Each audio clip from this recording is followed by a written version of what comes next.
I'm so glad to see so many people here.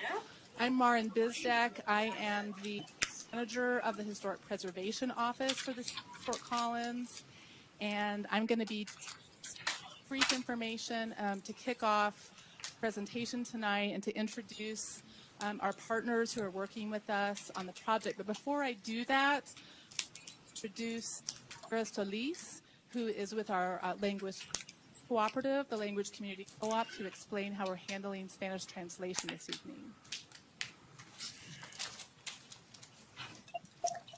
Okay, hopefully there's not an echo. Is there an echo?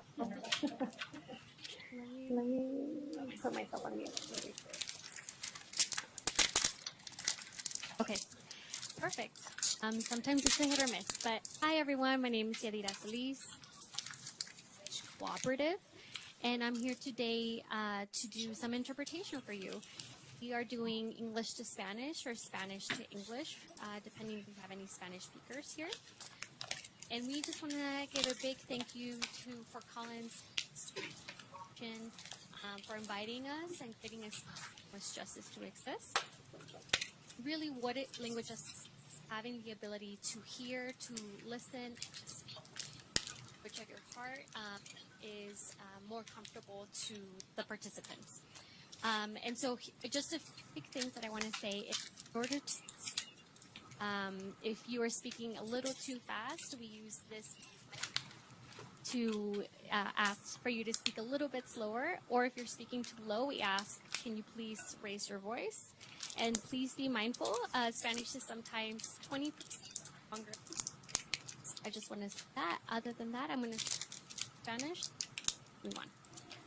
Hola, muy buenas tardes. Mi nombre es Yadira Solís. Estoy con la cooperativa de idiomas y estoy aquí lingüística. Queremos invitar a todos que usen su lenguaje del corazón para escuchar y para participar. Unas cosas muy brevemente es, si están hablando muy rápido, haremos esta sección de un poquito más, no hablar tan rápido. La otra es, si lo estamos escuchando muy bajito, por favor, hacemos esta seña de alzar la voz. Y bueno, empezaremos. Muchas gracias. Thank you so much. Gracias, Dira.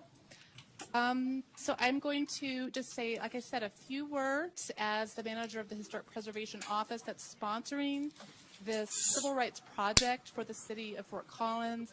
I have two of my colleagues here tonight that, if you'll wave, Jim Bertolini in the very back of the room, and Yanni Jones also in the back of the room. They are also on the preservation staff, and they will be your local contacts for this project as we move forward.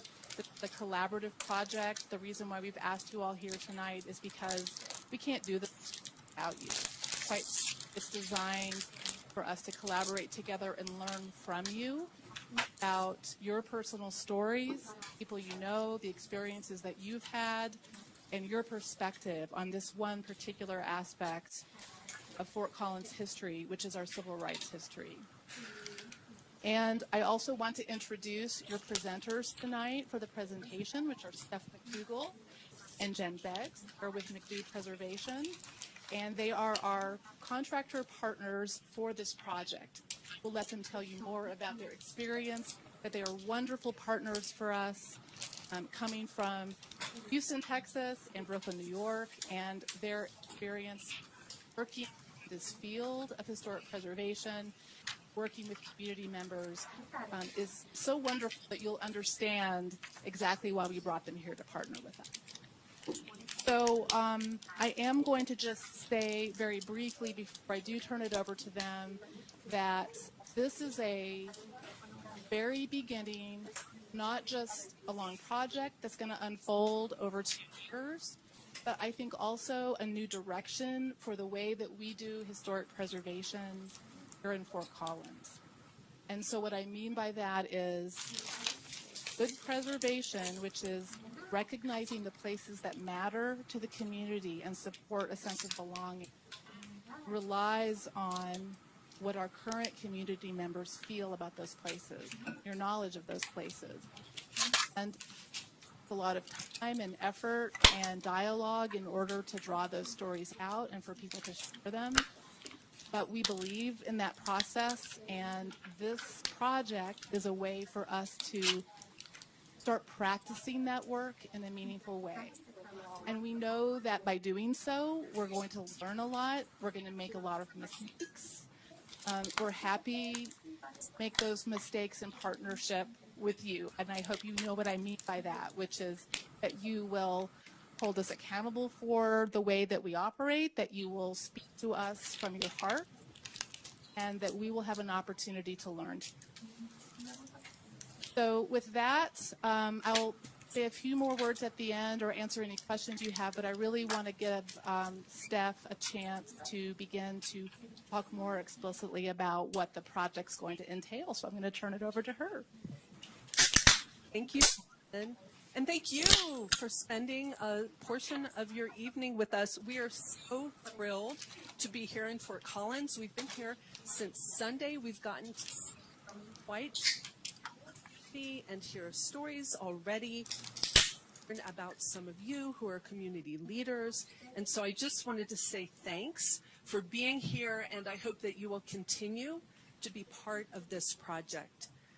A couple of housekeeping items. If you have not already checked your phone, make sure that it is on silent. This would be a great time to just double check. If you use the restroom out into the wooden slatted partition, we have refreshments, so please feel free to get up and get something to eat or drink during the presentation. That's not to bother us at all. We will have time for the benefit of the people who are hearing this through transcription or watching on Zoom. I'm going to ask you to hold all of your questions until the end, please. We also have given you a questionnaire when you came in. We're going to have time at the end to fill that out, but you can start right now if you would like. We'll pick those up at the end of the meeting as well.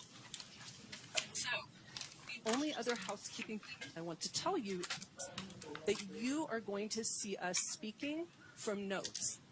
And usually we don't do that, but we're going to record this presentation in English and Spanish to be on the website after the fact. And we want to make sure that everything you is also what we say in that recording. So, I promise it will not be boring reading of these notes, but we will those tonight. So the first thing I want to do, of course, is you to this, the first community meeting of the City of Fort Collins Historic Preservation Project, a civil rights context study, and we are so excited about this. I'm going to explain what that means in a minute. If I can get a slide, please, Jim. All right, let's go to the next one.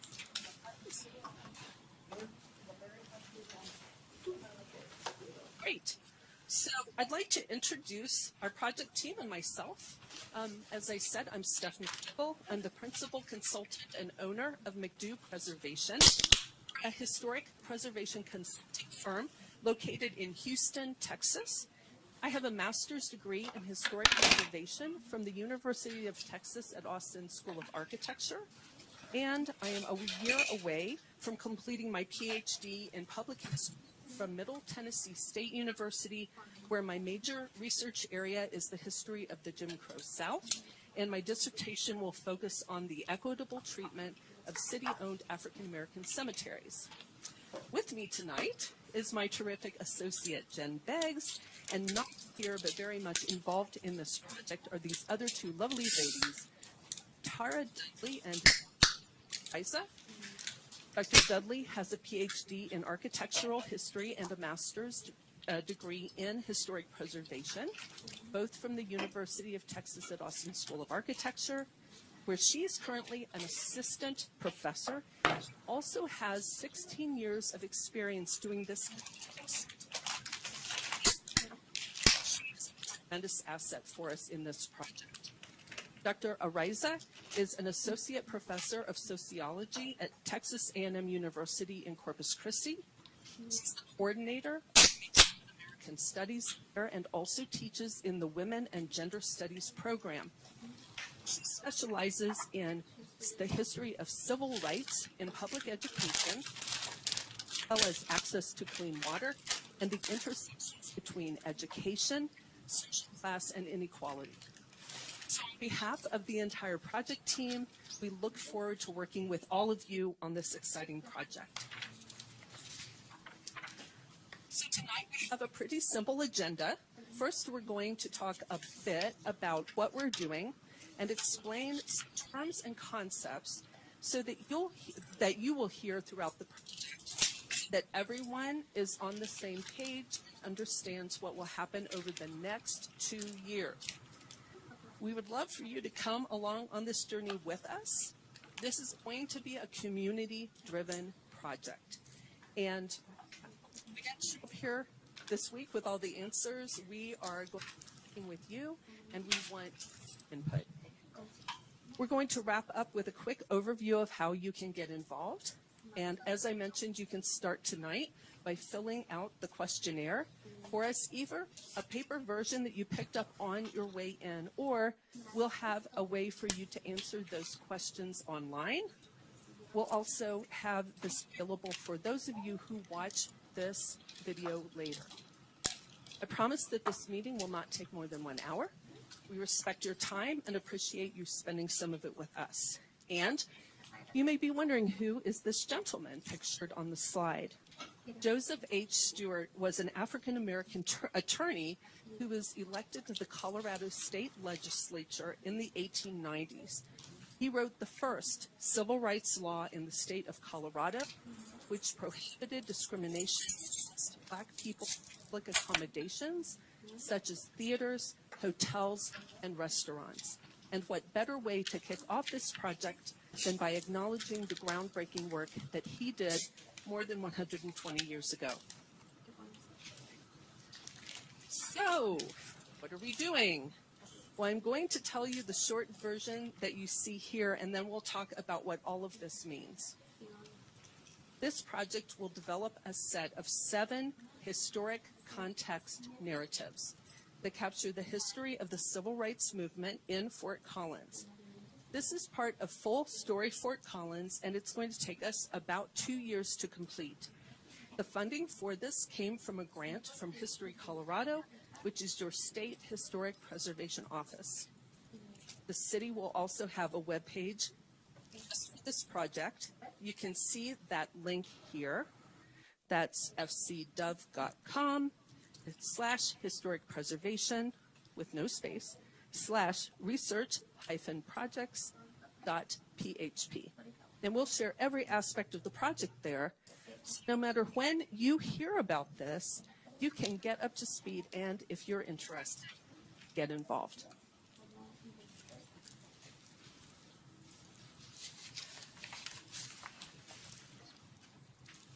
Before we go any further, let's define some terms.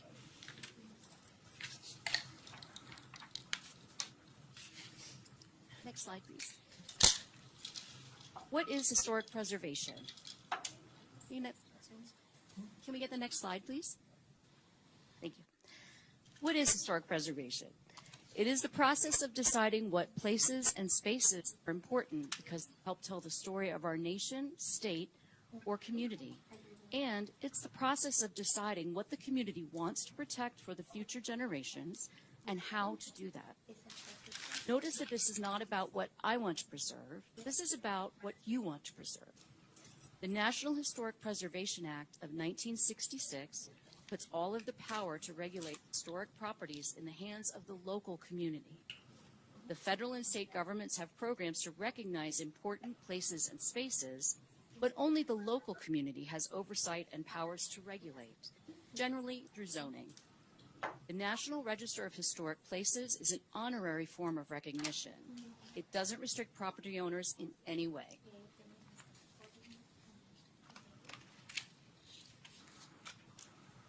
What are we including when we talk about the civil rights movement? That can be any legislation or activism that seeks to guarantee full and equal participation in American society for everyone. In order for that to happen, the U.S. government has had to take positive action, generally in the form of passing laws. It's also important to acknowledge that discrimination happened and that individuals and communities found ways to be courageous and resilient and to fight for their rights. And that's what we mean when we talk about activism.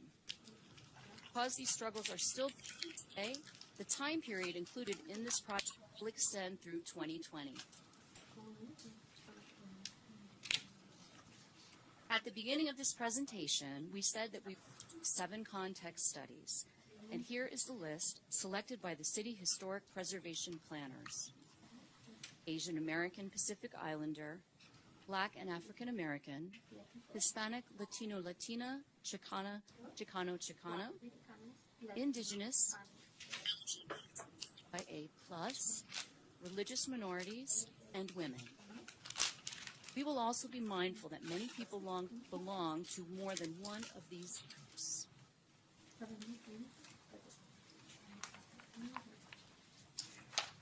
You may have heard the term intersectionality. That means that people experience discrimination differently, depending on how many marginalized groups they belong to. For a Latino Christian man, it's likely that if you experience discrimination, it will be based on your being Hispanic. But a woman who is Latina and also a lesbian is likely to experience discrimination based on both being Hispanic and homosexual. We will be mindful and recognize the layers of discrimination and how they individuals.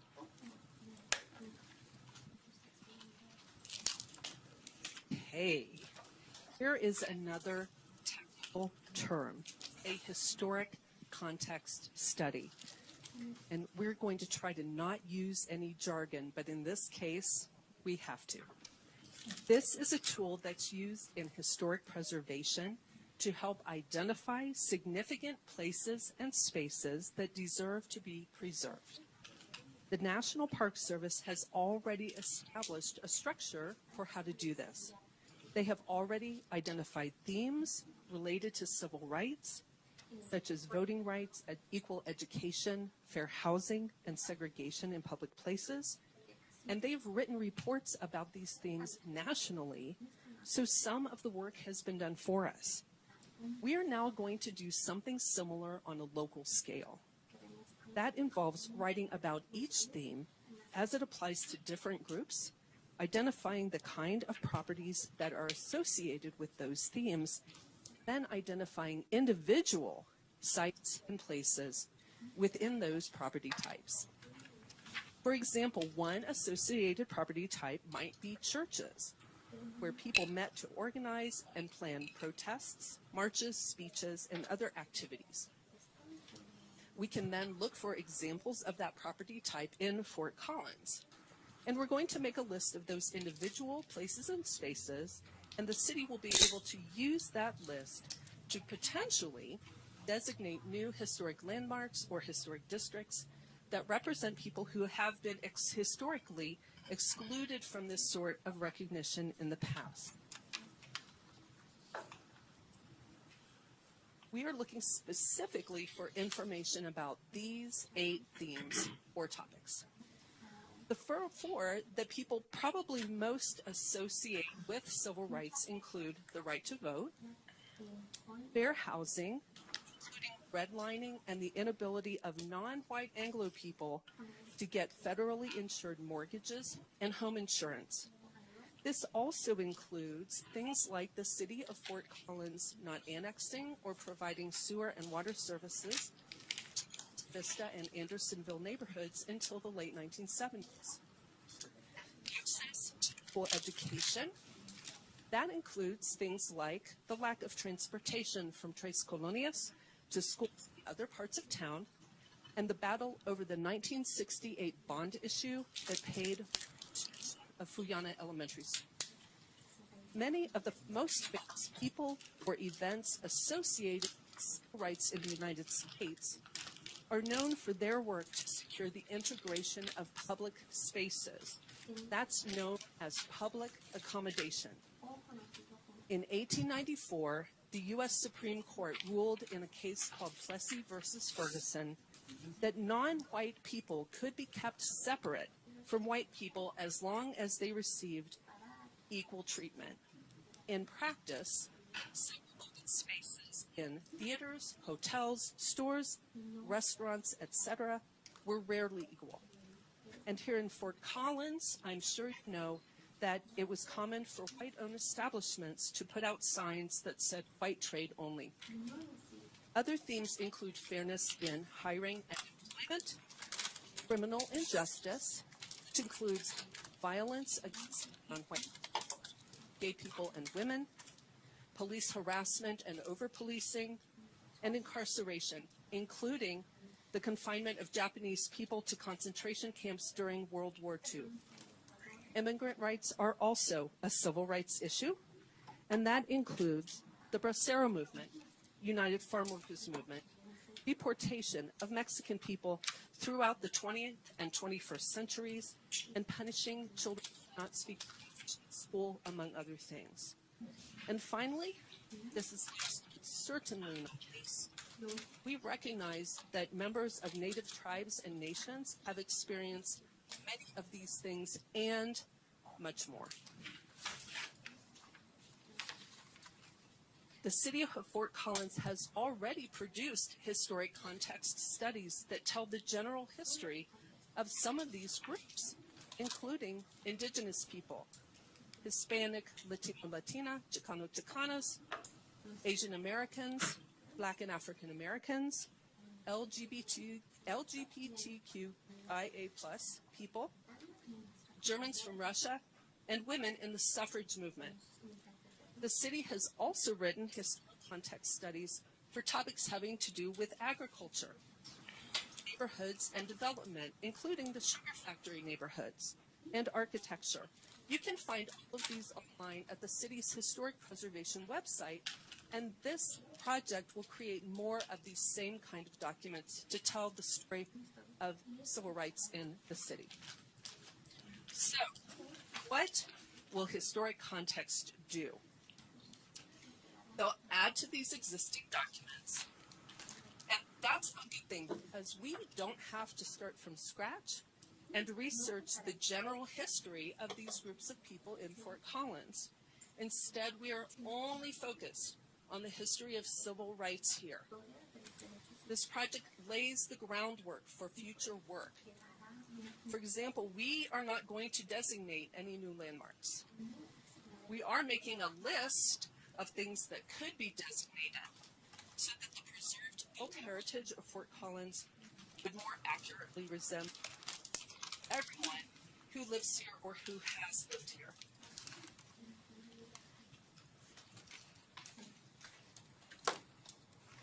So what is in historic context? That's spelled out for us already, and this is it. Obviously, there's going to be some introduction, a little history. We're going to define what we're doing based on themes, the time period, and the geography. What are the boundaries of the place we're talking about? And we'll include the discussion of intersectionality, which Jen just explained. And we need your help to identify some of those events, notable people, and places. We'll also make recommendations for how to interpret scenes, including things that are no longer extant or there may be something that was very important, but it's not there anymore. We can still interpret it. In fact, that is something that is happening across the U.S. right now. We are really focusing on telling the stories about people and places, not necessarily focused on the buildings themselves.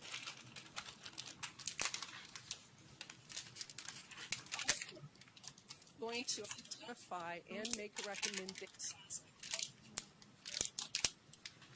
about potential institutional barriers that might make it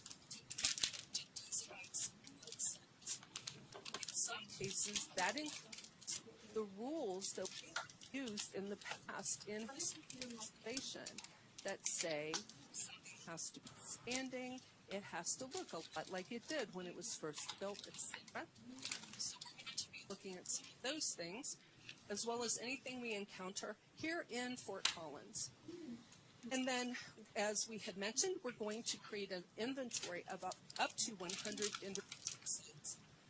That is not everything, but we're going to prioritize up to 100. Get that many. And we'll include a bibliography of all of the sources that we use. So, need your help. We need you to share how you would like to see the story told in Fort Collins, and also to help us understand what obstacles might make it difficult to tell some of these stories or share that history. Many cities around the United States have projects like this one. Most of the country's history, as I'm sure you know, white Anglo men were dominant in American society. And so most of our history books reflect their history. And most of the places that have been recognized as historic were associated with them. Since the 1960s, historians have been making more of an effort to document and recognize the history of all people who live in the United States and the native nations and tribes within its boundaries. Historic preservation has some catching up to do. And in the last 5 to 10 years especially, many cities have begun this important work. Fort Collins has already produced those short histories of many groups of people who have lived in this area. And that is a fantastic start. It makes it possible for us to do this work. We are professional historians. We do this kind of research all the time. As I've said before, without you.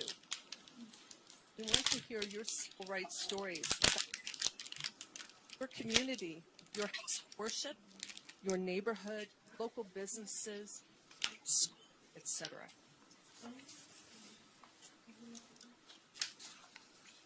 You have many ways to be involved, and we will be rolling out other opportunities as the project progresses.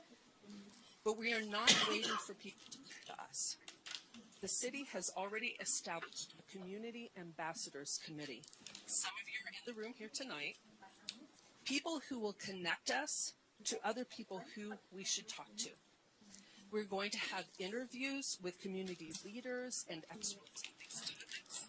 And we're, of course, asking you to share information. When we have more information, we'll be able to ask you for your opinions through a survey that will be available online or through paper copies. Once we have drafted historic context documents, you'll have plenty of time to read them and tell us what you think, improve, what we missed and need to include, and hopefully what we got right. We'll collect all of your comments and use those to revise the documents. We'll also have more community meetings to make sure that you have all of the project. So, you all have questionnaires. If you didn't already fill those in, please do. If you're watching, we'll have a link on the city website soon for those.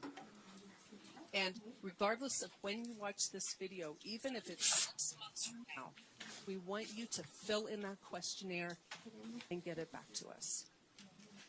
Okay, next slide, please, Jim. So here is what we're asking.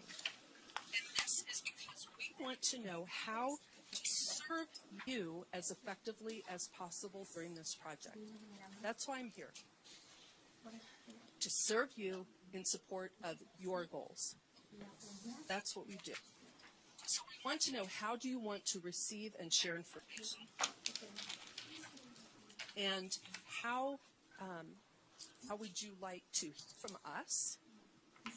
Do you want to be contacted? And do you already know people we should talk to, friends we should know about, that sort of thing? So this is a good opportunity for you to go ahead and start pointing us in the right direction and letting us know if we contact you, etc. You'll have plenty of time to do that. I told you this was not going to be a long presentation and I would get you out of here. And in fact, that is the end of my presentation. So we're going to have some Q&A. Before we do, I want to tell you how I do questions and answers. First, I take a big drink because it's dry here. I'm from Houston. It is not dry there. All right. You'll have an opportunity to ask a question. I'm going to keep the mic. I want you to tell me your question, ask your question, tell me your comment, and then I'm going to tell you what I heard. You have the chance to say yes or no, you understood me. And then if you've asked a question, I'll answer it. Okay? I know sometimes when you come to these meetings, you ask a question and then somebody doesn't really answer it. So I want to make sure that doesn't happen to anybody tonight. So we want to know, what do you want to know about the project? What do you want to tell us? Do you have suggestions, etc.? And we'll get all that down and be able to answer your questions, and we'll make those questions and answers available to everyone else also. You record the presentation. Now, I know some of you are shy, so I'm going to start from the back, and I'm going to ask every single person if they have a question or a comment. Okay? Or, ma'am, do you have a question or comment? Not at this time. Okay. And yes? No. Sir, how about you, ma'am? Okay. Sir, in the blue shirt. How did you and your associate come up with the information that you're using to back what you built these slides and these questions off? The question is, how did we come up with all the information that we just showed you tonight? Is that correct? So the way that historical context studies done is already laid out in the by the National Park Service. There's a really specific structure to it. So the first thing that they did was create what's called a thematic framework. And I didn't talk about a lot of this because it's technical. It's not that you all wouldn't understand it, but I didn't think you'd really be that interested. So there's a thematic framework for civil rights in the United States that was written in 2002, and it's been updated twice since then in 2008 and 2018. And that's not a very long document, but it says, here are the themes that are important for documenting civil rights sites.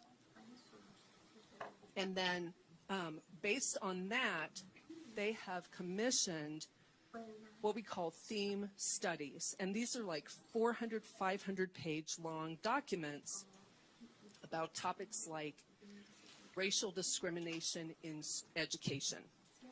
And that is an exhaustive history of that topic. And in that, it talks about how we identify sites and associated properties. So for example, we are working with a family in Corpus Christi, Texas. The daughters were the subject of a civil rights lawsuit against the Corpus Christi School District that was started in 1968. It concluded in 1975, and it extended the protections of Brown Board of Education of Topeka, Kansas, to Mexican children. So Brown v. Board was the 1954 Supreme Court decision that said you can't segregate black children in public schools, right? So in many places like Texas, Mexican children were legally considered white, and so school districts would put the Mexican kids and the black kids in the same school, not the one with the Anglo-white kids, and they would say, integration, all done, case closed. Of course, that was not really integration, and the schools that the kids who are not white and Anglo were segregated in were substandard, and these children came home and said, Dad, we have this bad situation. So he was a member of the Steelworkers Union. He and 25 other people who were parents in the union worked with the Mexican American Legal Defense and Education Fund, MALDEF, and brought a suit against the Corpus Christi. Well, the school is no longer standing. It's been torn down. But their house is still there. The daughters still own it. The family still lives in it. And the theme study tells us that if the school is not standing, the plaintiff's house can be used. It can go on the National Register as representing that case. So those theme studies tell us about the topic, but they also tell us how to apply that information in historic preservation. And when we do these historic contexts, we rely on those thematic frameworks and themes that have already done this background work for us to be able to more easily. Then when we do our work and the city says, well, we want to designate some of these properties, then we have done some of their work for them, and we've made it easier and faster for them to say, okay, this is why this property is significant and deserves designation or nomination. So we're not making all this up. This is, I know, you're like, this all sounds crazy. We don't make any of this up. This is a structure that's been used throughout the country for lots of different topics. The city has already used this same structure for, I think, probably, 25 different topics that you can find on their website. So we're just doing the same thing that the city has already been doing, but with a civil rights focus. Did that answer your question? Not fully. but Okay, what did I not answer? Specifically, I was trying to figure out what you two did in relation to collecting information presented in your slides that I've already seen tonight, and some of it's printed on the sheets, in relation to 4 columns itself, because I think there's some things missing. Oh, well, we're just starting. Okay. So, yes, I'm sure there are a lot of things that are missing because we just got started. The city has just in the last couple weeks provided us with thousands of files that they have already collected about the history of these specific groups. We have spent the last 3 days. Wait, excuse me for 1 second. When you reference these specific groups, are those the ones you have identified? Yes. So far. Yeah, and I'll answer a question about that in a second. Okay. Okay, so we have received a huge amount of information, both from the city, and we've collected about 1,000 pages of archival documents from the Museum of Discovery and CSU archives. Today we're going to the Denver Public Library tomorrow, and we haven't gotten through all of that. We are just starting to make a dent. So you're right. There's a lot of information that's not in here because, well, it's been a minute. So basically I expect that we're going to find all kinds of information that we don't even know exists right now.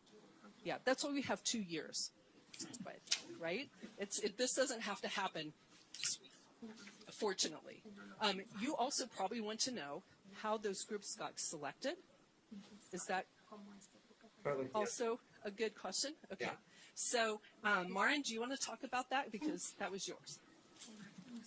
Thank you. Yeah. So, this is kind of just building on what Steph's already said. There are gaps in our record. That's part of what drove some of the coming down of what we thought focus groups for the study.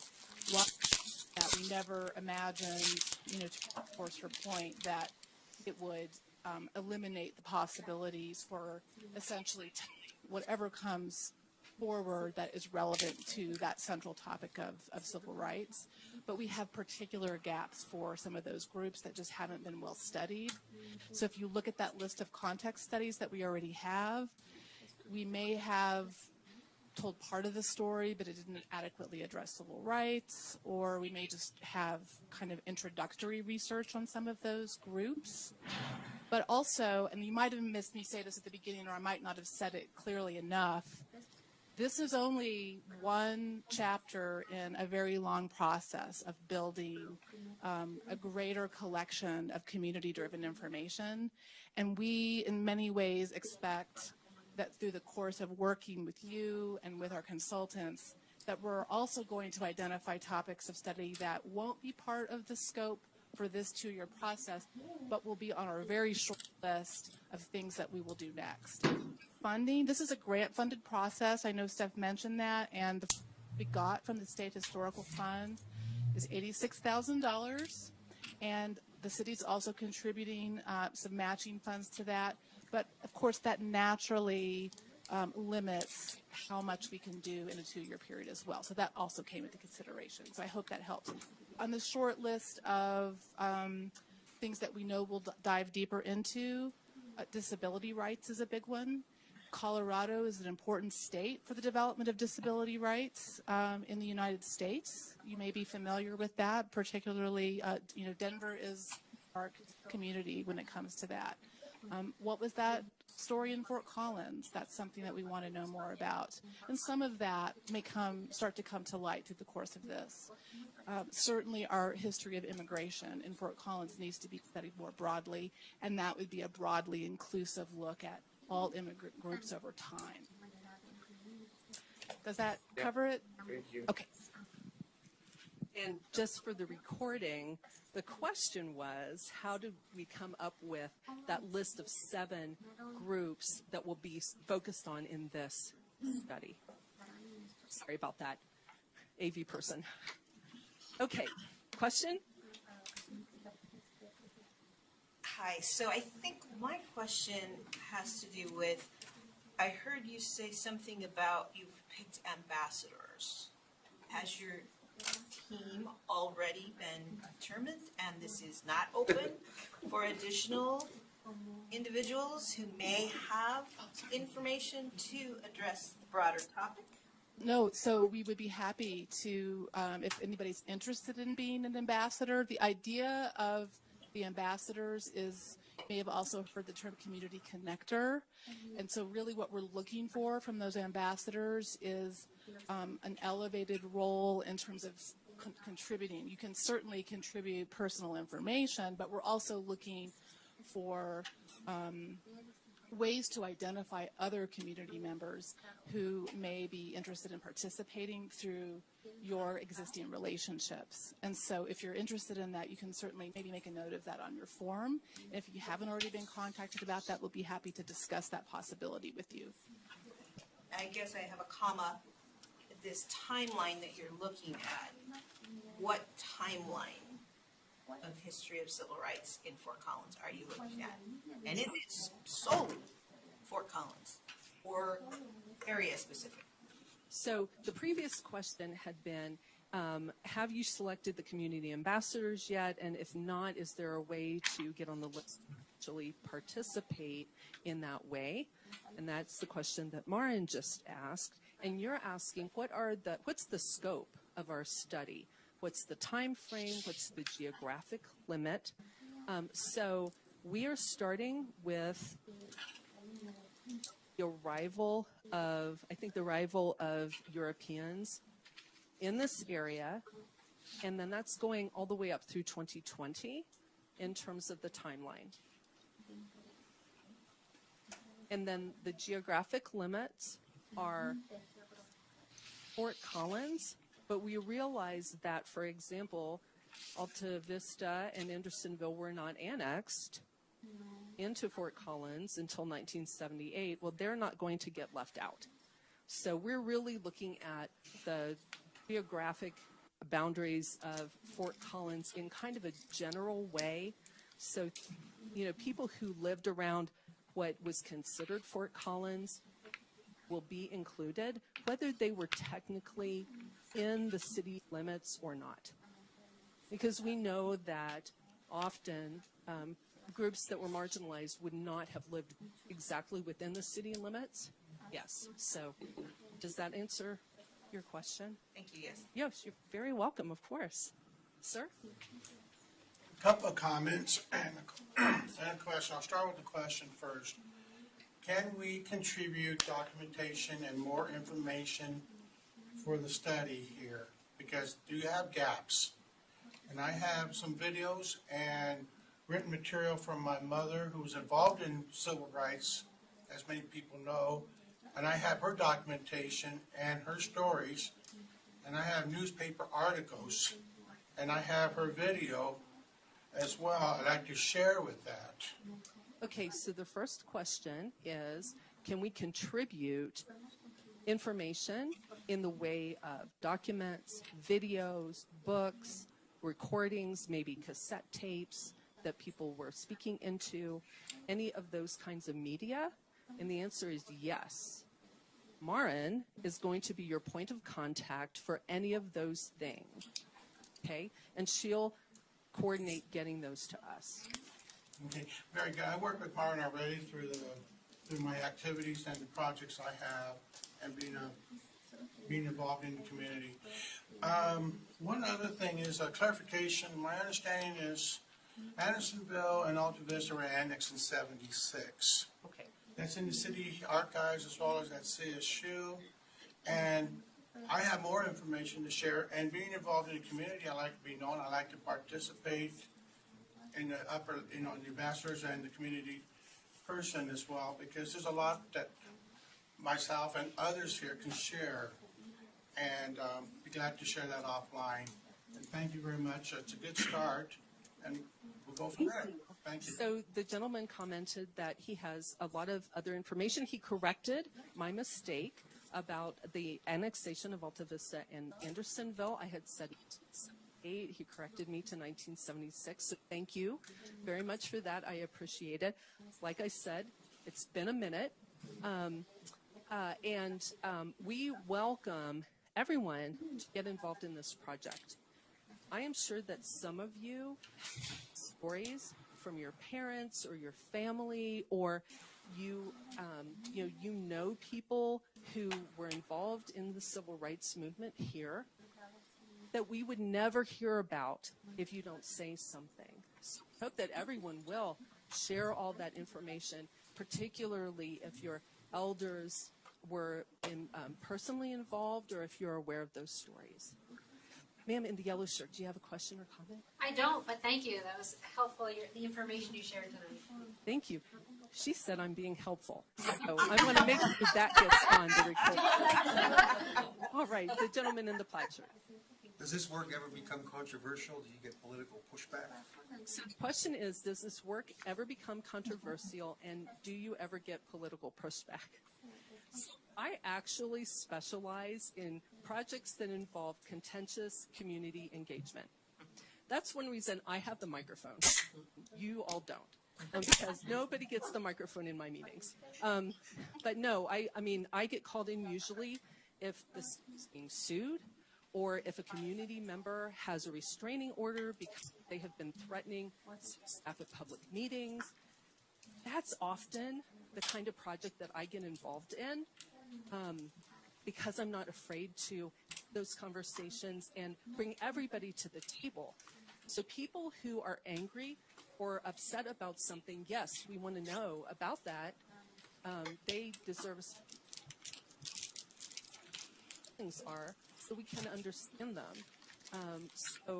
Yeah, sometimes things get political push. Plan that we think should talk to a committee of people who represent that have been historically accepted and see what the city. Nope. We're not going to do that. We'll talk about underrepresented areas, but we're going to change it, and we're not going to talk about underrepresented people. So yeah, sometimes we do get political pushback. Yeah, we try to build these projects with a lot of community involvement because it's harder for that political pushback to get in the way of doing good work if a lot of people in the community have been involved in putting it together, which is just another reason for you all to get involved and tell your friends and neighbors to get involved too. Does that answer your question, sir? Ma'am. All right, thank you. Ma'am, I can't recall, but was healthcare, access to healthcare on your list? the question is access to health care on the list? Not at this time. There are so many different things that we could include. And like Maren said, we've got a grant and it pays for X amount, and we've got a certain amount of time, and only do. That doesn't mean that that won't be something that gets looked at. This will provide a model for investigating other topics related to different kinds of civil rights struggles, like disability rights, like healthcare, like access to clean water, like environmental justice. Okay, we're not doing everything. Unfortunately, we're, love to come back and do more, but for this project, it's limited to those things. Okay, thank you. Thank you. Mrs. Arrigon? No, thank you. So, just a couple of things. I think I heard you say that you've been here through the week. Were you able to visit actually any of the areas? So the first question is, have we been able to go to any of the areas? Yes. We toured the city. We spent quite a bit of time in Tres Colonias looking at the differences between those three neighborhoods. Drove around on the north side of the city, north of downtown. Jim Bertolini gave us an excellent tour, explained a lot of things. We took copious notes. So we have been out in the city. Yes. Did you get a chance to see the sculpture, the hand that feeds? The question is, did we get a chance to see the sculpture, the hand that feeds? The answer is yes. We had a lot of questions about short-handled hoes. We're from the Midwest, and that is not a thing. We come from a farming town. We had a lot of migrant farm workers in our school system. When we were growing up, I have been a farm worker for a very short period of at a farm in our area, but the short-handled hoe is not something we had encountered. So it was interesting and very helpful for us to understand the meaning and significance of that, not only as it relates to that sculpture, but how that resonates throughout the history of this community.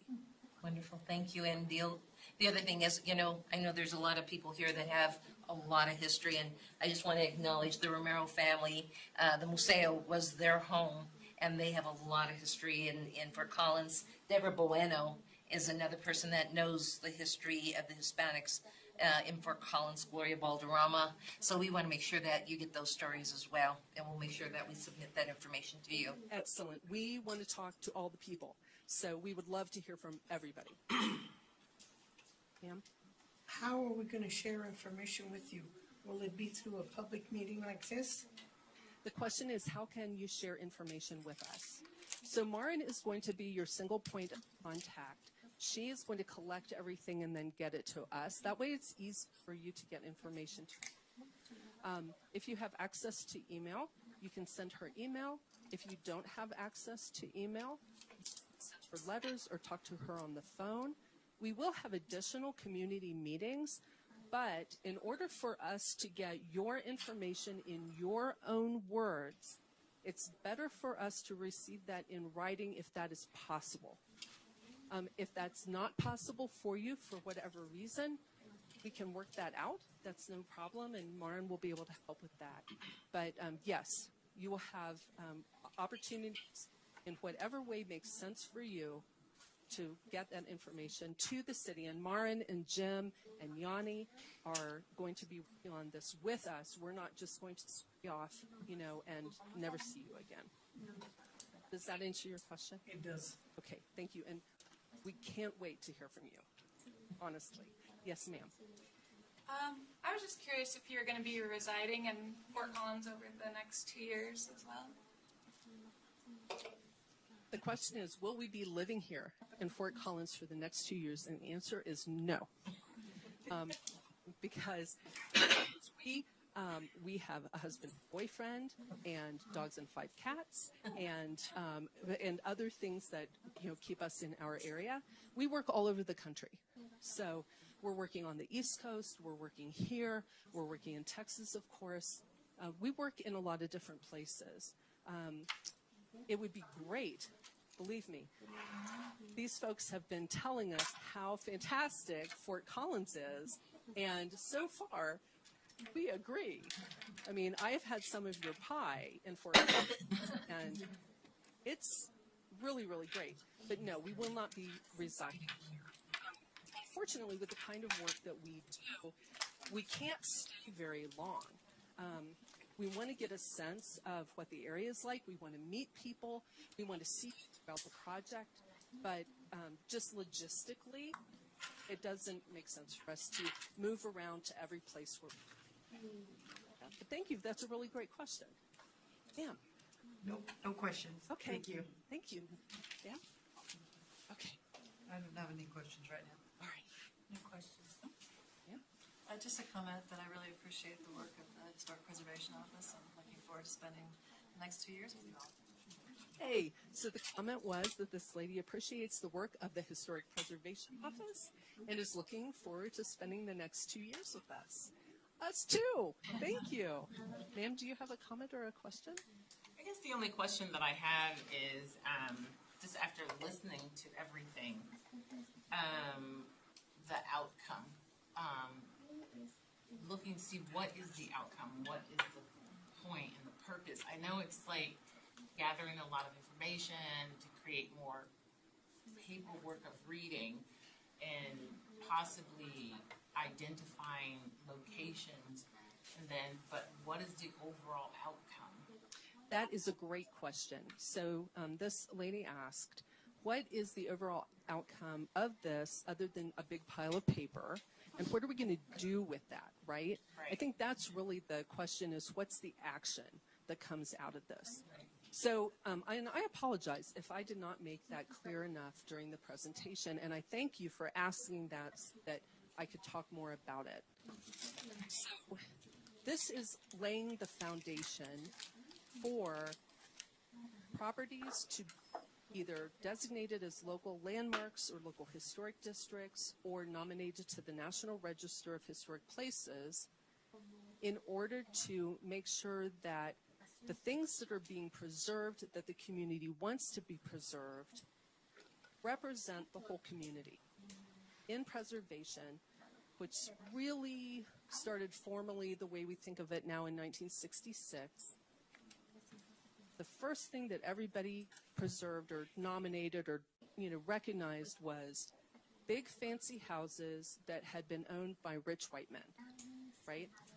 And that's a tiny part of the community's story. And we've got better over the years in telling more stories and documenting more of those places, but we still have not done a very good job. And in many cities around the country, the percentage of buildings or sites or properties or cultural landscapes that have been officially recognized as historic is a very small percentage compared to the population that has lived in those places and still lives there. So we don't have a quota system, but what we're trying to do is make sure that the places that are being preserved, that the community wants to be preserved, more accurately reflect the community. So this is a building block that will help that work be done. So what we do it's going to produce a lot of paper. You're right. But it's going to make it easier for the city to do more work that does preserve things, that does keep things around for future generations, that the community has identified as important. So, you probably won't see a lot of outcome tangibly from the work that we're doing. It's like we're pouring the foundation. You know, something is going to be built on top of it. You won't see that foundation when that work's done, but it will enable that work to be done. Does that make sense? Can I say one more thing about that? Steph, you've done a really good job of, I think, explaining just the function of what preservation is and how we use the context studies. But the other piece is, this is information that can be used for any purpose, right? So if you think about just any history storytelling that happens, I mean, Louise, you're an artist, so how do you use history as inspiration for your work? To the degree that you can connect that to our local story, you know, this is an opportunity for you as a community member to draw on that resource. And so there's a lot of stuff that's not related, that's not place-based, that I think is important for all of us to know, as not just for sense of belonging, but to actually do the things that we do as community members, right? So that's just one great example. We have to know our stories. And then there's that piece of belonging that we've talked about several times and that I know is important to all of us. But what do we need to create that sense of belonging together? One important piece of it is feeling that our stories, the people that came before us, even if they weren't our own family members, that we have connections to them, are honored. And this in many ways is a way of honoring those stories. And so when I think of outcomes, that's a big piece, is that more people, not everybody, because we're not going to be perfect, but more people feel recognized, honored by the work of the city. Right. I mean, I like that idea, but one of the things that often bothers me, because it is paper and it's writing, is the visual narrative. Yeah. I'm always looking for a visual narrative. And so it's like, I probably would never go to the website and read all that stuff unless I had to. But just thinking that is at some point there will be a visual narrative, because you'll have people that are not looking to read things, because a lot of times it's trapped on the website. But creating visual narratives within Fort Collins, like the sugar, did I say it right? The sugar beet. Right, the Hemp Beats. Right, like that, where you're creating these visual narratives. I guess that's it. The comment is, in a nutshell, how is this going to transcend text? How do we make it not just about paper, words on paper? How do we bring in a visual aspect? Talk about story maps? Go ahead, you can just, okay. Yeah. So we've got a great response to that, because there is a tool called GIS. It's the Geographic Information System, and cities use it to track everything that's built in the city. If you want to know where all the fire hydrants are, it's the GIS system. If you want to know where all the traffic lights are, it's in the GIS system, right? One of the things they also put in GIS are historic preservation things. So where are the landmarks located? Where are the historic districts? If we did a survey of historic resources and we went around and created an inventory, that can all be a layer in that spatial database. And what people are doing is using that tool to tell a story through something called story maps, which allows you to create an interactive map where you can have basic information or, you know, whatever stories you want to tell. But then when you click on dots on the map for specific places, it pops up more details, links to photographs, whatever people may have contributed. So that would be something that could be an outcome of this. When we have that inventory of 100 sites, that could be the basis, along with all the words and whatever visuals we're able to collect through this project for something like that that's interactive and the community could contribute to. So it's not just putting information out there, but giving people the opportunity to help build that story themselves. In addition to that kind of digital exhibit, if you want to think of it that way. We have actual, traditional museum exhibits. So we have Cheryl from the museum here. We have Patty Smith, who's working on an important women's history exhibit in our Old Town area. So that's an example of more traditional, in addition to sculpture, Museo. We have all of these different ways to actually do traditional exhibits, visual representations of history as well. So I don't know if anybody else wants to add to that who does that kind of work. I don't want to speak on your behalf, but We're in. okay. So another thing that we're seeing in cities is the creation of interpretive ways of interpreting history that's on the ground, so that people who are out in the community will experience sites and understand them. So one thing that we were just talking about is, I'm sure you have all seen, markers on poles or on buildings. Well, one of the things that is kind of new are sidewalk decals, where you can have photographs and all that kind of information in a long-lasting decal that gets applied to the sidewalk. And it's not slippery, so you don't fall down on it. It's made specifically to be safe. But that's a great way to have history right there on the sidewalk. If there's a site here, maybe the building isn't there anymore, but you could have a picture of it. You could history. So there are a lot of different options for building in those visual components. We will not be doing those things, but we'll be providing the groundwork for the city to take this information and turn it into more things. And we'd love to have ideas for how to do that, what you all would like to see during this project, so the city can say, yes, we have this great idea that a community member submitted. We can go ahead and seek grant funding while this project is still ongoing. And I'm right now, so I told her this morning, my secret superpower, which is not at all secret, is thinking up work for other people to do. So, make a list. But that kind of thing can be happening during this 2 years also. We don't have to wait till the end and then do that work. Two questions, maybe for Marin. I was just wondering how it made it, the speech made it seem like the committee was already developed. And so I was just curious as to how the committee members were identified and then selected. And then I also am specifically looking for the diversity of the group. And then should I ask my second question now? Yeah, go ahead. Okay, so the second question then would be, why stop at 2020? As we all know, so many things happened between 2020 and 2022, which we were still working through. And I was just curious as to why that was the hard stop. Okay, so two questions. The first one is, how were the ambassador committee members selected? Is that still ongoing? And what is the diversity of that committee? And the second question is, how did you decide to stop at 2020? Do you want both of those? I'll take the first one. Okay.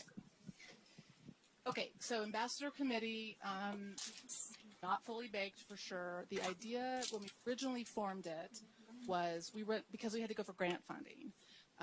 We wanted to go forward with a grant application that showed that we'd already done at least some introductory outreach into the communities that would be affected by the study. And so part of what we were doing was some early vetting on, are we on the right track with the scope for the project? So that allowed us to just identify, a lot of them were people who, like Dwayne at CSU, who runs the Black and African American Cultural Center, Ty Smith, folks who are already community connectors because of their formal roles in the community.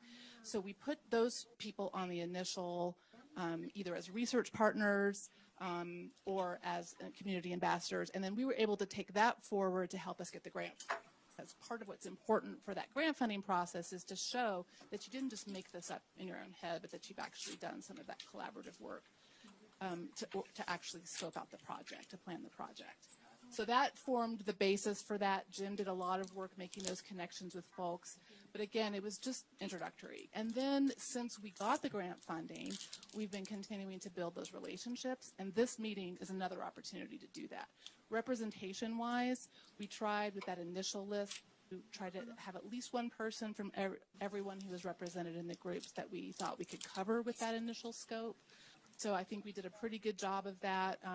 One of the things about the initial list is that it was heavy on CSU contacts, right? And that in some ways is a function of the fact that we're a university-based community, a lot of people, but also they're a really important actor as an institution in the history of civil rights here. A lot of the things that have happened, we will very clearly understand even more at the end of this chapter of this study, wouldn't have happened here if we didn't have a university and we didn't have people coming into our community on a regular basis from other places who had other connections, other ideas, and had access to higher education. So, you know, no apologies for that, but that's not enough. We need people across the community on that ambassador committee. So it's pretty well representative right now, but again, if you're interested and you believe that you have access to a stakeholder committee, please let us know. And then the second piece. Thanks, Maureen. Okay, so the second question was why cut it off at 2020? We know that there's a lot of stuff happening, right? Part of that is we have to have a point where we say, this is it. From a scoping standpoint, we can't be chasing the headlines every day throughout this whole project, and wanted to include the beginning of the pandemic because of all the anti-Asian hostilities within that. We were already including a whole bunch of policing issues because that certainly didn't, you know, just magically start. Michael Brown and, you know, all kinds of other stuff. And believe me, there's a ton of that in the archives, paper clippings. But we had to pick a point where we could get our hands around this because it's huge. So that was it. We just thought, okay, 2020 gets us into the pandemic. We know there are things happening that year that we want to include that are really important. And we felt like that is as far as we could reasonably go as historians, because that documentation is more fixed. You know, we're not too far out from 2021. It's easier for us as, you know, to access things that have already been documented and archived. The more recent stuff we get into, there's just not that much documentation on it yet because it hasn't been studied. It hasn't been, people haven't been making documentaries about it and things like that because they might be that right now, but it's not done. So that's why we picked it. And I know that, you know, this, you know, things didn't just stop, but this also can be extended. These can be revised later to include a longer time frame. Yeah, and this will just provide the framework for doing that. But I know it's not perfect. Yes, ma'am. I think you mostly answered Brett kind of a related question, but I'm curious as far as, I know you said it's not, you're not operating off of quotas, you know, X amount from each group or anything like that, but do you have a standard or a standard of looking at these 7 groups, for example, and as you get this inventory going, if you are not collecting information proportionately among these groups, do you have a sort of a process to address that if you're missing pieces or if your community ambassadors are heavily weighted one way or another? So that's a great question. She asked, you know, you're not trying to meet quotas, but how are you going to make sure that these groups are equitably represent the project, including in the inventory of 100 sites, right? So a lot of that is going to depend on the information to which we have access. Can't make anything up. There's something called the silence of the archives, and that means that if somebody does something, but nobody writes it down or tells the story, and nobody saves what was written down and puts it someplace where we can get to it, and then a historian comes along, like us, and doesn't really look at it or know to include it, it doesn't become part of the history, right? And that's what happens. You know, we have a lot of history just didn't get recorded because it wasn't white guy history. No offense to any white guys in the room, but you know, you all were the ones writing everything down. So we have our charge as historians is to turn every page. So I copied 444 pages of archival material in the last 2 days. And that's not even, and that's just me. And Jen was doing that also. So we've got a ton of information about what was already saved, what was written about in the newspaper, what was written about in books. There are oral histories. People have told their stories.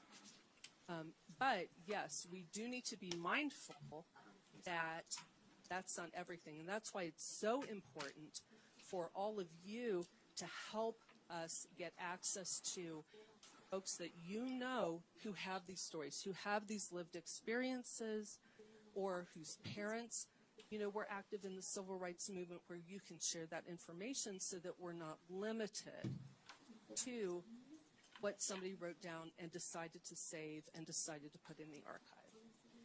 It's going to be really dependent on the community that this is and that it represents people equitably. Now, with that said, we're going to have a bunch of sites that we identify, and the buildings may not be there. And so we may get to the point where we have identified more than 100 sites, but a chunk of them are no longer standing, and we'll have to decide what goes in the inventory. The inventory is actually going to have not just the list, but a whole bunch more information. So we're stoked to do that much, but we'll also be providing Marin and Jim in the city with the list of whatever else we come up with. But if we have a bunch of, let's see, we have 75 things that are still standing today, and we've found 75 that are not. We'll have to decide how to handle that. You know, there are places that, you know, may be really important. We were just talking about the Sagebrush Bar, which was a gay bar in the 80s at 934 South LeMay. That building's not there anymore. It was torn down and a new building built in 1987. So, you know, you could interpret that site, but if we had 100 places that are still standing, we would probably focus on those. So there's going to be some subjective judgment, but we're not going to make those decisions by ourselves. We're going to ask you to help. We want your opinion on that too. Okay? Ma'am, do you have a question or comment? No. Okay. No question. Ma'am? My question on healthcare was already answered. Okay. And then I also appreciate the Historic Preservation Services Department pursuing this project so we know more of our history. And this lady said she appreciated the Historic Preservation Services Department doing this project so that this history becomes known. And last but not least. Oh, wow. So I want to also express my appreciation. Brene Brown has this great quote, maybe stories are just data with soul. So even listening tonight, I felt emotion. So where is the place of emotion in finding the place? Particularly if things come through writing, sometimes the raw emotion is not expressed. So I'm just curious how you bring that forward, assuming we want to. Wow, okay. So I'm going to try to summarize that.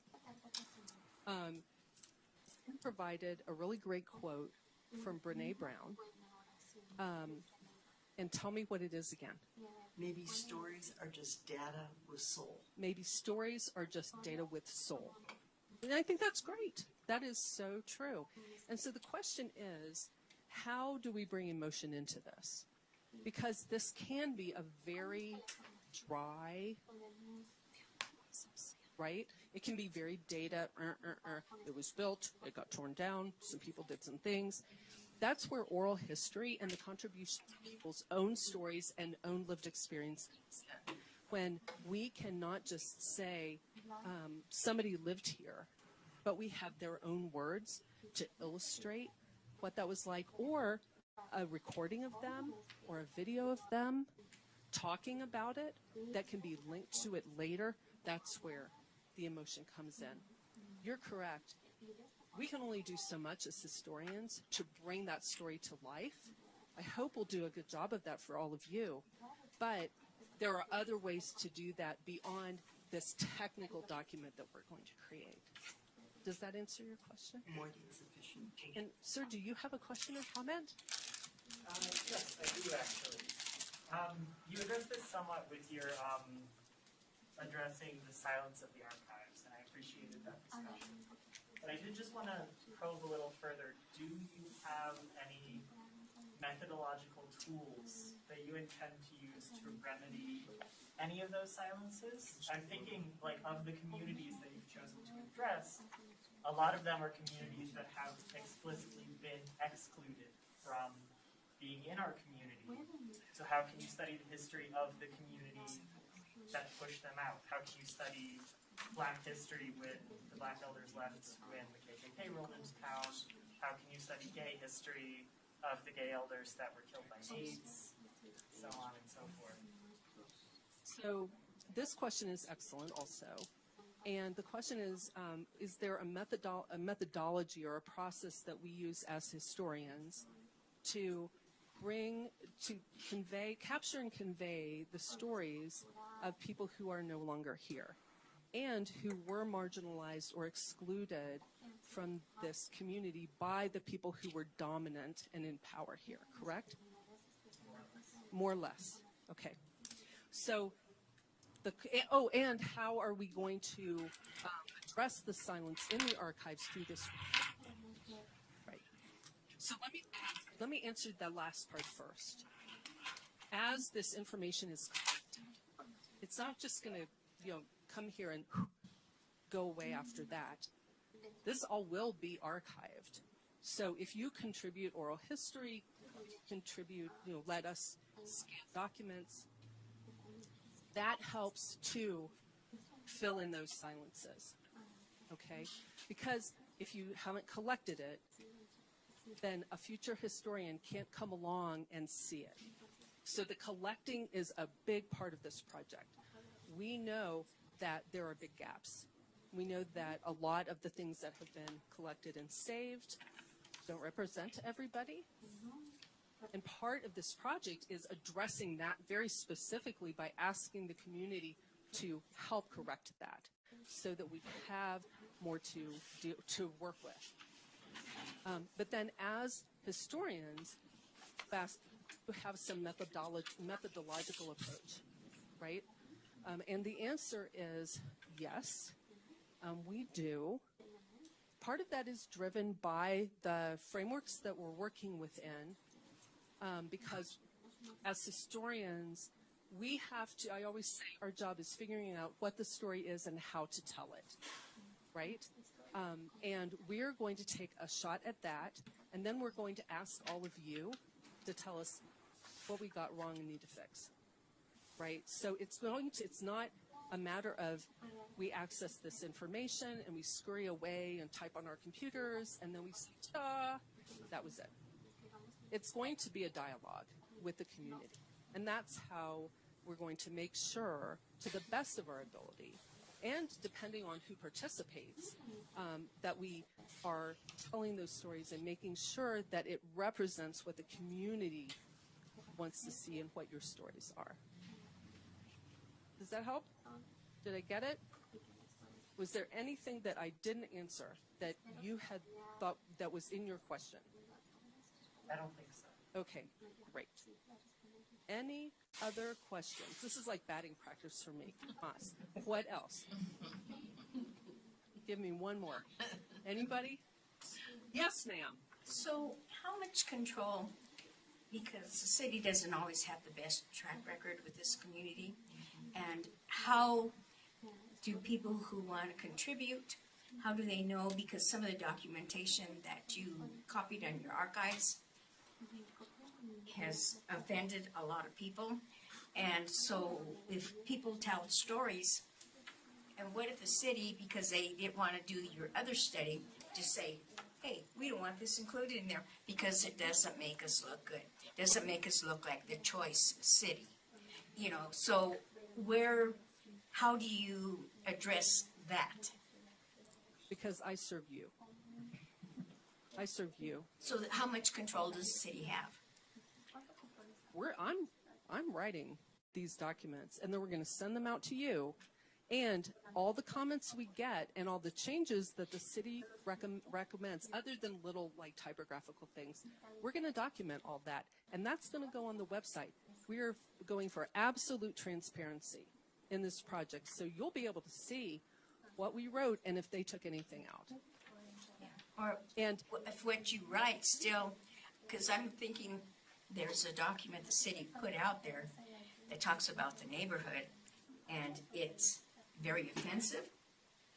I brought it up in meetings when the city uses that as, hey, look, this is something we put together, and I have talked to them about it, and nothing has been corrected.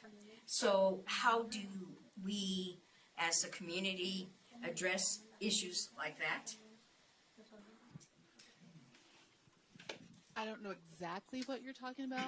I'd love to know more about that, by the way, but I think this is the opportunity to correct that record.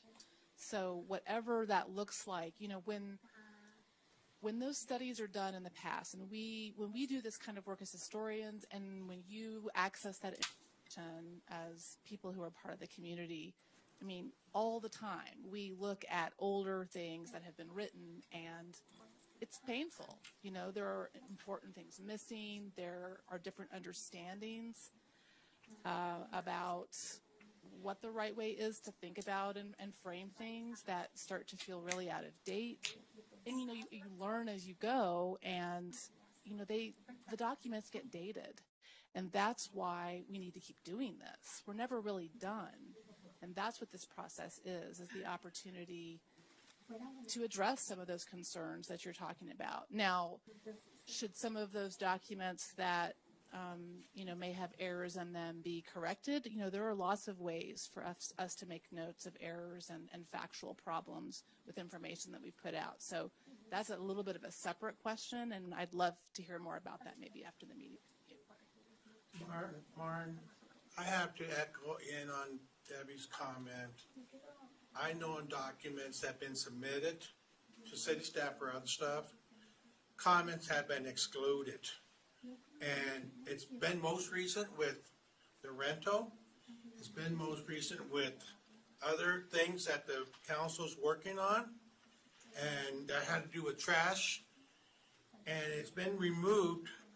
Citizen comments have been removed when he presented this to council. So it is apparent that it's still existing as of 3 days ago. What I have to echo her support, it's paramount that if we start exiting stuff, editing out, this will be the shortest lived project ever, because the trust, respect, integrity with the dignity that we're putting into this is going to be it's going to be a futile gesture of us helping this through. We want to help, and I want to commit my help in terms of the ambassador and anything I can do. Echoing what Debbie's saying, I want to ensure that nothing is being left out. If it is, I hate to say this, but some people exit out. And I don't want to see that, because you've gone this far, we need to continue. So please help us to ensure nothing is left out. Thank you very much, Jerry, all of you for those comments. If there are things that we have not already proposed to do in terms of the process that we're going to be following, feel like are important to add, please let us know. Our intention is, I want to be as clear as we can. Steph did a great job of explaining it. This is one of the reasons why we work with consultants. You know, it's the advantage of having someone who has a certain level of independence, has experience in other communities, has a proven track record of trust with other communities. That's important to us, and we wouldn't be embarking on this if we weren't willing to deal with some pretty hard truths. So the very nature of the project, I hope, will get us somewhere in terms of building that relationship with you. And again, as we move forward, if you have any concerns about transparency, inclusivity of information, I want you to bring it directly to me as soon as you have it, please. I want to just say one other thing, and that is I want to set realistic expectations for what these documents look like, because we are not writing books. We're not writing a master's thesis or a doctoral dissertation on each one of these subjects. So you may provide information about something very specific that gets into the documentation, but in a more general way. Well, just listen to what I'm saying. Because we can't make it a book about all these things. That's not the purpose of these documents. It's to capture the general flavor of this, and then to have all of those sources that will have underlying it. So we're not going to be able to tell 27 individual stories of protests or individual stories of specific things that happened. It's going to be higher level than that. The information that's specific to a place will be able to be dealt with and included in the other work that comes out of this. A big part of what we're doing is collecting information that can be used for other things, but will not necessarily be in these documents. So just want to set expectations that this is going to be high level in terms of what we are producing, but by collecting all this information will make it possible to do those deep dives in the work that comes out of this. Okay, does that make sense? And I do want to hear from you. I mean, I understand that for people who have not had their stories told or who have felt like there has been an erasure, that it's frustrating and hurtful, and we certainly don't want to do that. But if you tell me about something that happened, I may not be able to put everything in that you tell me. We're going to have to include it in probably a more general way. So just know from the beginning that that's going to happen. Okay, that doesn't mean that that story is not going to be told. It just may not be told in the way that you would like to see it in this document because it has to be more general.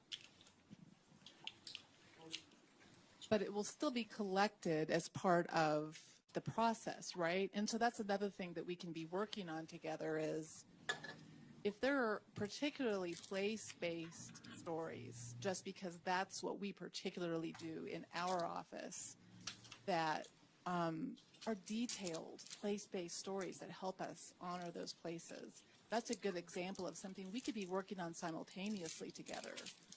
While they're working on their context report, as Steph said earlier, we don't have to wait until this is done. We can start recognizing those places. And some of those places may end up being landmarks, or some of them may be just places that have never really been given their due.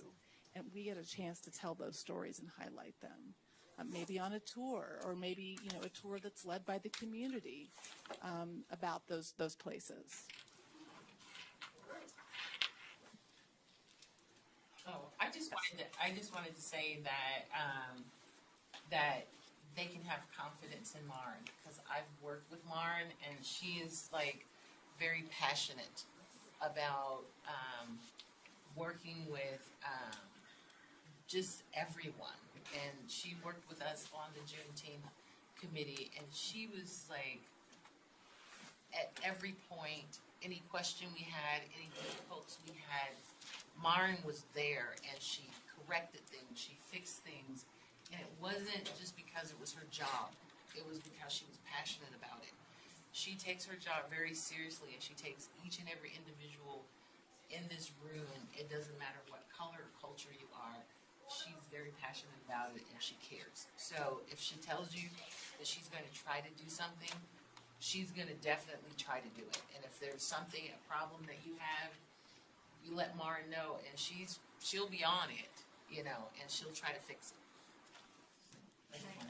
Can I add, Luis, that was beautiful, thank you. And I feel the same about Maureen. I have trust in this project because Maureen is running it.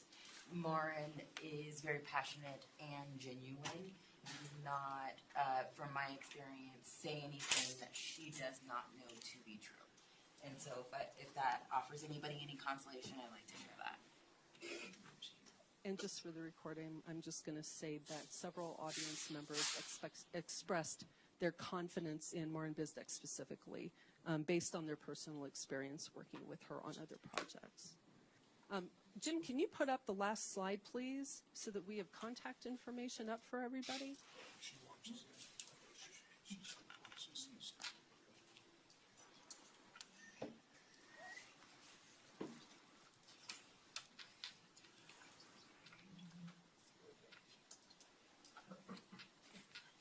One more.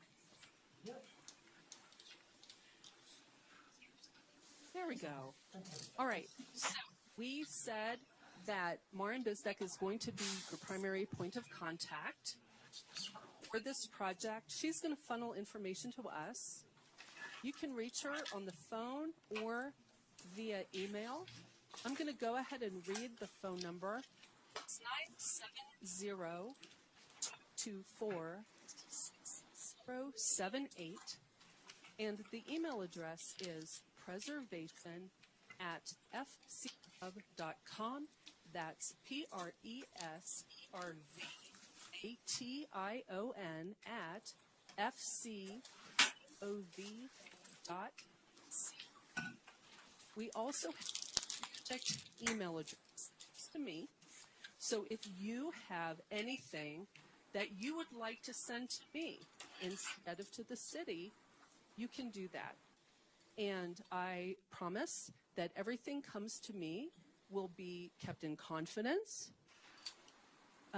We may use some of those comments, but only if they are anonymized and compiled and presented in the aggregate. Okay? So that means that if we get a bunch of comments, we will not identify who sent them to us. We'll put them all in a group, and any personally identifying information will be removed. And we've already made that agreement with the city, and they know that we're going to do that. That's also going to be the case too. When we talk to community leaders and stakeholders, it's going to be the same.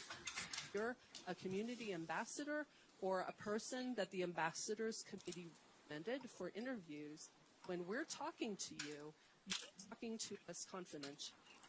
So everyone can feel free to be candid and share whatever information they want, whether it's, not complimentary to the city or anything. We're from away. We don't have a dog in this fight. You can tell us everything, and we want to hear it all too. So you have that Fort Collins at mcdou.com. That's FORTCOLLINS at MCDOUX as in x-ray.com, and that'll come right to me.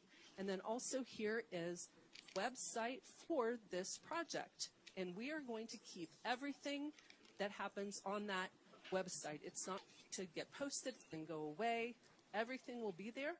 So regardless of when you get into this project, if you're watching this in 6 months,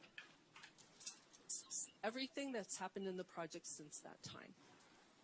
I want to thank everybody for your time with me today. Thank you for so many good questions. I'm sorry we ran over on time because we had all these great questions, but I appreciate